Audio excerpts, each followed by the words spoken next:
I'm Lisa K. Donner, along with Graham Noble, Sarah Cowgill, James Fight, and Jeff Charles. And this is the Conservative 5, Liberty Nation's online TV news program.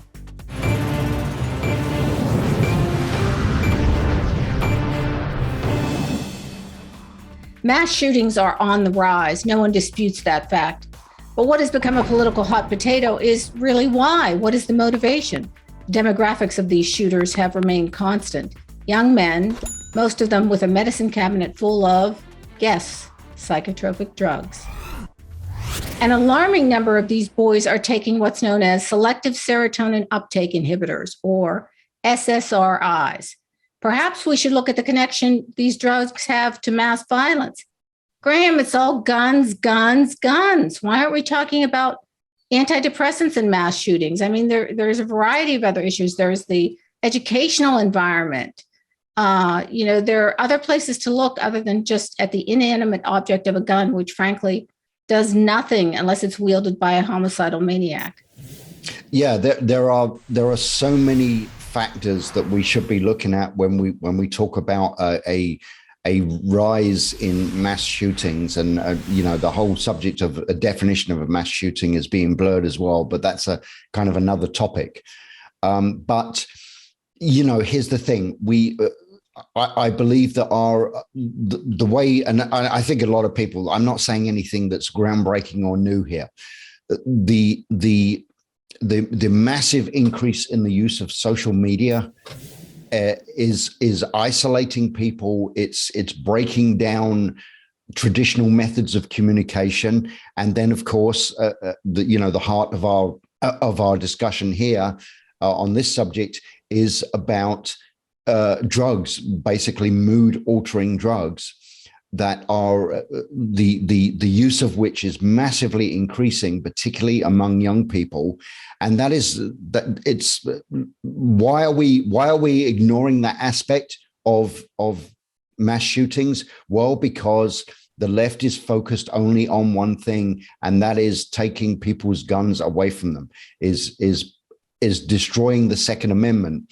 And of course, why are they doing that? Well, because I honestly believe that if the left thinks that if it can essentially nullify the Second Amendment, if it can succeed in depriving everyone of their Second Amendment rights, then it can very easily succeed in depriving everyone of all their other constitutional rights or even basic human rights. Well, go ahead. Go ahead. Well, I personally think that is the driving force.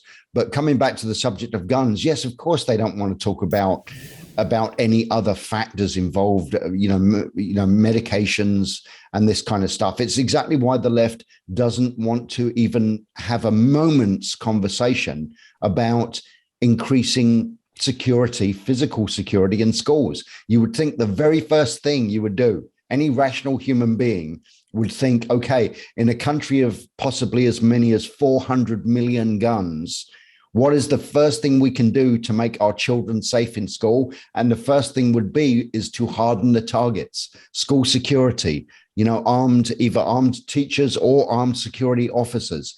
That would be the first logical step in cutting down on school shootings. Right. Well, but the left doesn't even want to consider that. Well, Jeff's written about that in a very popular article on libertynation.com about the urban shooters. But Jeff, just getting back to the SSRIs, I wrote that article for libertynation.com. It's called the SSRI Mass Shootings Connection. And I was really shocked by the facts. I mean, when you dig in, 39 at least, and counting, 39 of the mass shooters were taking some form of serotonin uptake inhibitor. So we're talking about Prozac and Zoloft and Luvox and on and on and on. And, the problem is that these medications carry warning labels like, agitation, mania, all sorts of things can be caused. I mean, they are meant to change people's behavior. But, the problem is if they're not taken every single day and they're taken carefully, which I think young kids are pretty cavalier with their medications. If they're stopped abruptly, all manner of bad stuff can happen. and you combine that with the fact that these are very young people whose brains aren't even fully developed yet, Right. you're going to have a lot of issues. So I fully believe that we should be asking more questions and that we should be digging into this a lot more. But unfortunately, it doesn't seem like anybody really wants to do anything about it. Like, I believe that this may be one of, I'm sure that there are a lot of different factors that go into somebody who wants to shoot up a school, because a lot of other people take these medications without issues. But these are the antidepressants are one of several issues that contribute to these things. And I hate to be like doom and gloom, but I don't know if we'll ever get to an answer anytime soon, because nobody really wants to talk about it. And the only people who do want to talk about it are not in power to actually say something. And when they are, they don't do it. So yeah, we should be having these conversations, but there's an agenda here, especially after the Supreme Court decision on Bruin. Yeah, the left is only going to use this to talk about guns. Graham took everything out of my mind and said it, so I don't want to repeat it all again. But it is true. This doesn't promote an agenda, and it doesn't solve the problem. So they're not really going to talk about it. It's frustrating, because these are our kids we're talking about here, and we're using this to politicize something to disarm the public, rather than digging in on these medications that could be causing a lot of adverse issues. Sarah, I'm wondering if you think this is a legitimate discussion. After I dug into it, I sure did think it is, because number one, these kids have nihilistic tendencies. Something like 86% of them die one way or another, either by suicide or by being taken out by law enforcement or somebody with a gun. Keep in mind, teenagers are young men, and Graham is correct. We are isolating people. Social media is dictating relationships. And kids are put to shame. They're bullied. Right. People always promote on social media how perfect their life is. And people who don't have perfect lives don't realize it's a bunch of crap. And you have young, impressionable men.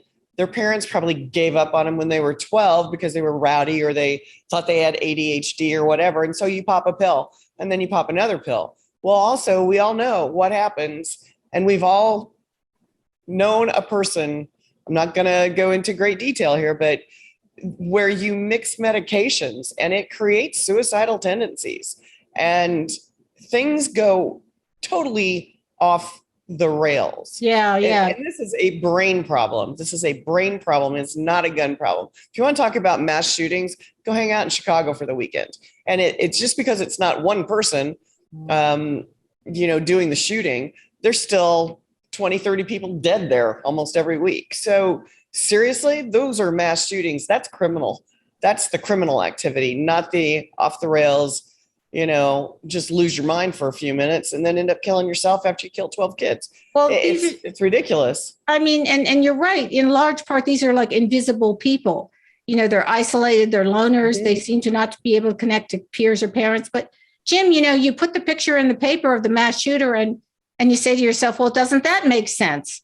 You just take one look at them. This is obviously a troubled person.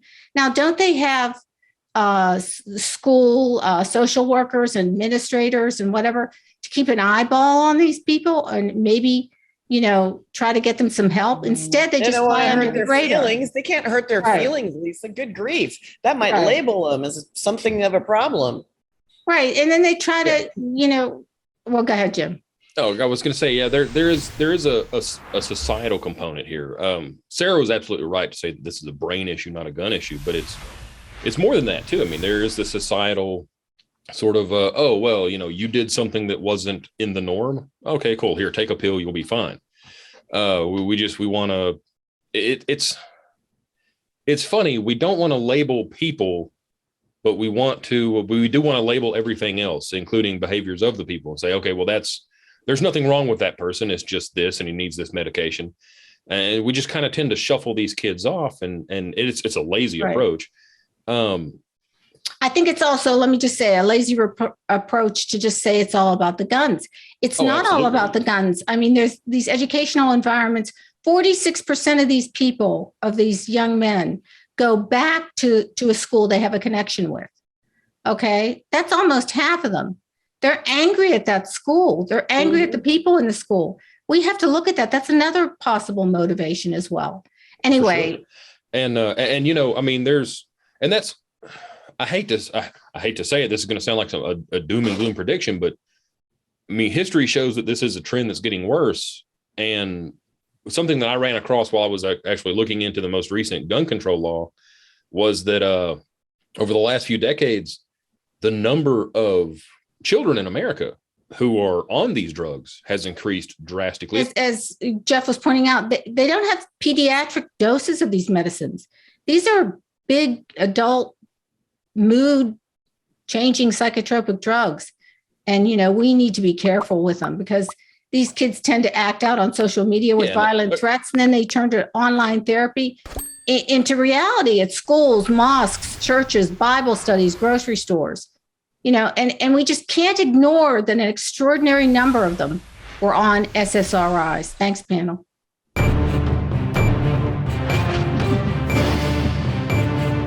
That's it for our Conservative 5 panel today. Check out our other C5 shows and segments on your favorite video platform, YouTube, Vimeo, Rumble. We're on them all. As well, Liberty Nation has its own Roku channel where you can see all of our TV productions. Thanks for tuning in. And remember, surf on over to libertynation.com. Join us in the member zone, just $17.76 for the entire year. Thanks to our fantastic editor and post coordinator, Frank DiOrio, our executive producer, Sarah Calgill. I'm Lisa K. Donner, editor-in-chief. Thanks for joining us today. This has been a production of libertynation.com, where truth is making a comeback.